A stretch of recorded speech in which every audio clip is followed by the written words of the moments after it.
Shruti Smriti Purananam Alayam Karunalayam Namami Bhagavat Padam Shankaram Lokashankaram. Shankara's concept of Brahman is Advaita philosophy. The way he systematized this logically with his intellectual treatment, all have earned him an immortal place in the firmament of Vedanta philosophy in Sanskrit literature in general, Bhakti in particular. Shankara's philosophy of non-dualism declares that only Brahman is the reality and it is formless, attributeless, eternal, unborn, nirvikara, partless, omnipotent, omnipresent, indestructible and permanent. One who understands this core phenomenon, that is Brahma Satyam Jagat Mithya, can attain liberation by meditating on the divine light, that is Parameshwara, that is a spiritual energy that fills the universal space around us. That supreme non-real Brahman is only Tattvamasi, that the word Satchit Ananda. Since Shakti is created only from Shiva, and Shiva and Shakti, the capable forms of spiritual energy, to transcend the seeker to the world of Brahma, Jiva, Aikya, Jnanam, which is devoid of Maya. Sivanandalahari, which is considered to be the masterpiece of Shankara's literary work for the sentiment of Bhakti, has 100 verses.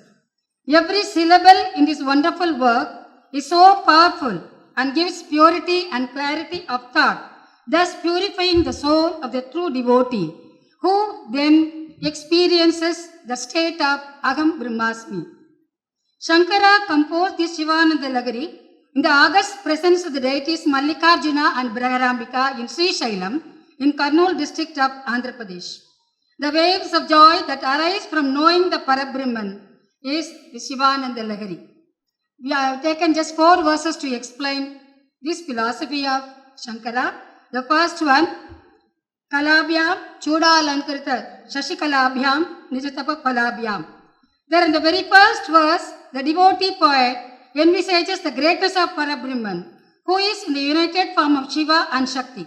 Shankara requests the parents of the universe to bestow their blessings on him to complete this treatise without any hindrance. He invites the devotees to worship this complete form of Shiva and Shakti and enjoy the auspiciousness in Sivanandalahari. This is akin to the first verse in Raghuvamsha, Vagartativa Samprukto, there Jagata Pitaro Vante Parvati Parameshwaro. The syllable Om, which is the supreme Parameshwara, who is beyond the 3 avasthas, that is Jagratam, Swapnam and Sushupti. Mandukya Upanishad also says Shantam Shivam Advaite Chaturtam Anyante. Shankara makes the devotee to understand that without Shakti, Shiva cannot perform any action. With Shakti, everything is possible. That is why one should offer prayers to the united form of Shiva. This is what he has said even in Sivanandalahari first verse, Shiva Shaktya Yukto Yadi Bhavati Shakti Prabhavitam. Shankara uses the befitting adjectives to describe the united form of Shiva and Shakti. To drive out his idea to the seeker, the first one says both of them is the repository of all the arts. They have the crescent moon on their head, Chandrasekhara and Chandrasekhari. Both obtain each other by their mutual penance. Since they are our parents, they protect and fulfill the desires of the creation of the universe. They bring auspiciousness to everyone in the 3 worlds. They reveal themselves in the forms of ever-renewing novelty with the progress of meditation, whose experience generates supreme bliss in the mind who is contemplating on them. To this form of Shiva and Shakti, salutations and prayers are offered by Shankara. We all know there are 3 gunas. When Tamo guna predominates, Parabrahman takes the form of Rudra and performs the activity of dissolution. When Rajoguna predominates, he becomes the Chaturmukha Brahma and takes the activity of Srishtikarya. When Sattva-guna predominates, he takes the form of Vishnu and performs the activity of sustenance and protection. When all the 3 are in equilibrium, he remains as Nirguna Brahman, that is Shivabhyam. He is the only one who has the power to cleanse the soul by removing all the impressions which the soul has within through the previous verse. Bahunam Janmanamante Shiva Bhakti Prajayate. Now let us go to the 18th verse. There, Shankara describes the purpose of a true seeker and how if he surrender to him, he will grant all the desires of the sadhaka to the sadhaka and reach the ultimate reality. Even though Vishnu and the other devatas have gained the divine status, that is Vaikuntha and Swargaloka, they are not satisfied with that. Again and again they worship only Shiva to attain the Parama Purushartha. Among the 4 Purusharthas, Moksha is the Parama Purushartha. This can be gained only by worshipping Parameshwara. Shankara uses the word Dakshinyam here to say that Shiva, the ultimate Paramapurushartha, is the only one who will understand the desire of the devotees and grant the same at once and make the devotees happy. Ishwaranugraha Deva Pumsam Advaita Vasa. This knowledge of Advaita can be given only by Parameshwara. Bhagavad Gita also says, Nahi Jnanena Sadrusham. This experience of supreme bliss cannot be achieved through tantras or japas. The one who meditates on Parameshwara in the heart with constant remembrance becomes one with Parameshwara himself, thus losing his identity. And this merging of Jivatma with Paramatma is a unification with the ultimate Brahma. Brahma with Brahmaiva Bhavati. Even Manikya Vasakam Vistirivachakam also says, Vendatakade Arivoini, Venda Murudum Taruvoini, Venda Yenni Panikondai. The Almighty knows the mind of the true seeker very clearly. Only He can bestow this Brahma Vidya, the supreme knowledge that is the eternal bliss, by cleansing the sins and impressions of the devotee. Shankara Nirdosha Nityasukha Pradata. As we know, Shivam Shivakaram Shantam Shivatmaram Shivotamam. Similar idea is described by the great Tamil saint Taimanavar, Karumuru Gugayaniya Kayatin Nadivil, Kalimbutoi Sembu Anayayan, Kantaga Irkani, Yana Anal Mitiye, Kanivupera Uluriki, Paruvamadu Arindin Arulana Kuligai. Kodi Parisitte, Veri Said, Patamatra Tangamakiye, Panikonda Pachate, and Soligain. Now we shall go to the 48th verse. In the 48th verse, Shankara describes the greatness of Shambhu-dhyana. He addresses this mind as a royal swan. He says, O mind, you stay connected only to the pond of Shambhu-dhyana in the garden of the heart. You will get significant results if you stay connected to this highest order of dhyana on the Supreme. Mind is the cause for both bondage and liberation. Manayeva Manushyanam Karanam.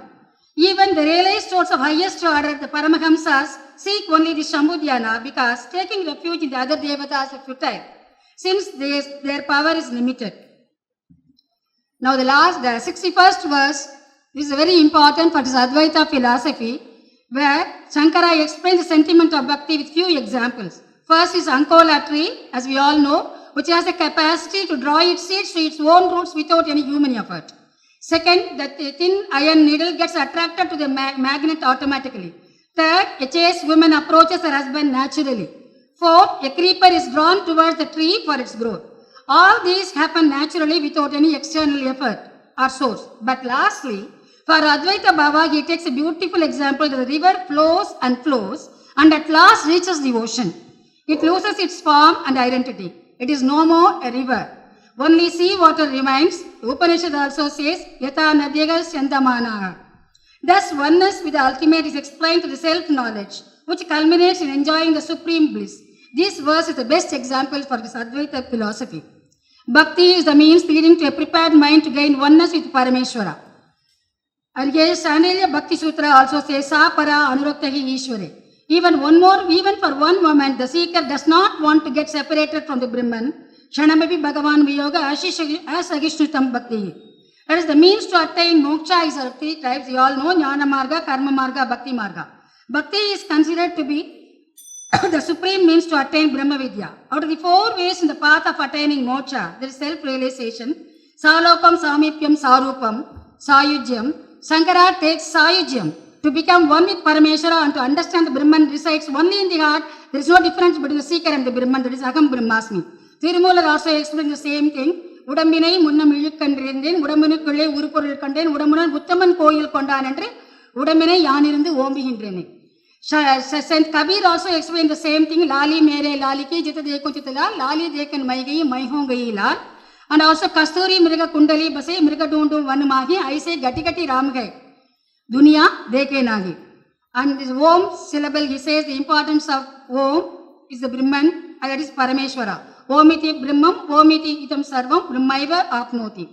Out of 9 types of Bhakti, Shankara supports the last type, that is Atma Nivedanam. That is even Tirumular says, Sivan and Sivanari and Verile, Sivanar Sivanari Arigar, Sivanari Arindapin, Sivan Ayati Irupari. And here in Kaivalya Upanishad also we have similar idea, Achintyam Avyaktam. This paper is just an attempt to explain the philosophy of Shankara through a few verses. Like the endless waves in the ocean, that limitless Sivananda is also beyond our understanding and comprehension. In this treatise, the lofty idea of Tattvamasi is explained on the basis of Shivam, Santam and Advaitam. The concept of Raja Yoga, that is internalizing the divinity in the heart, is a predominant feature of this treatise. This could be achieved only by complete surrender to Lord Shiva. We experience as if we are having a dip in the ocean of bliss along with Shankara as we go through each verse this great spiritual treatise. What Shveteshwara Upanishad says is the crux of Advaita philosophy. Tamishwaranam Paramam Maheshwaram. Tirumula also says Shiva Shiva Yengila Tivinayale, Shiva Shiva ended Tivinay Madam, Shiva Shiva ended Tevarumavar, Shiva Shiva, and Shiva Gadidan. Even Kathopanishad also we have similar idea. Na Tatra Suryo Bhati, na Chandra Tarakam. Thus, we can see that Aham Brahmasmi is the crux of Sankara's Advaita philosophy in the Sivanandalahari. I thank the KSRI for giving me the opportunity to present the paper on the type of Bhakti as expounded by the torchbearer and the doyen of Vedanta philosophy. It is really a mind-blowing experience for me to understand the hidden treasure of this unique spiritual treatise of the highest order. Thank you.